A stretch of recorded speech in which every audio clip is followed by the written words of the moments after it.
राम, लक्ष्मण, भरत और शत्रुघ्न के विवाह के बाद राजा दशरथ ने विदा लेते समय राजा जनक से अनुमति ली और अपने पुत्रों, सेवकों और सैनिकों के साथ अयोध्या की ओर प्रस्थान किया।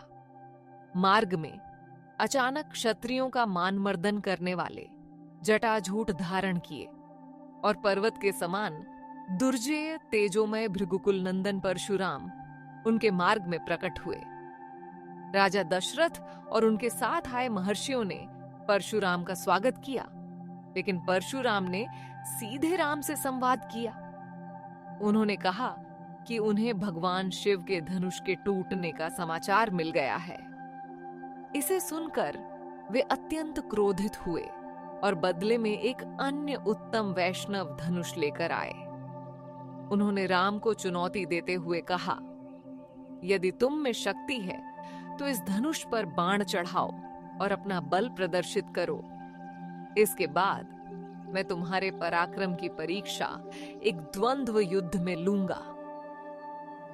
परशुराम के इस कथन को सुनकर राजा दशरथ चिंतित और व्याकुल हो उठे। उन्होंने परशुराम को शांत करने का प्रयास किया, लेकिन परशुराम अडिग रहे और बार बार राम को ललकारते रहे। राम परशुराम की बातों को सुनकर मौन न रह सके। उन्होंने कुपित होकर परशुराम के हाथ से वैष्णव धनुष और बाण ले लिया। बाण को धनुष की प्रत्यंचा पर चढ़ाते हुए उन्होंने कहा, हे परशुराम, आप ब्राह्मण हैं, अतः मेरे पूज्य हैं।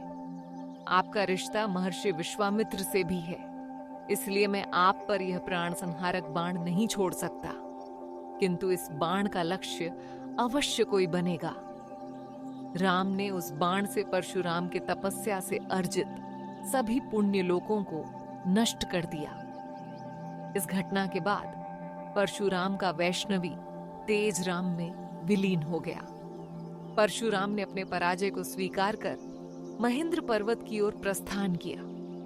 परशुराम के जाने के बाद राम ने शांत चित्त होकर वह दिव्य वैष्णव धनुष वरुण को लौटा दिया।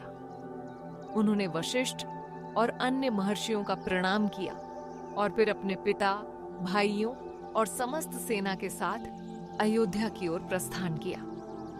यह प्रसंग भगवान राम की मर्यादा, पराक्रम और सहिष्णुता का अद्भुत उदाहरण प्रस्तुत करता है।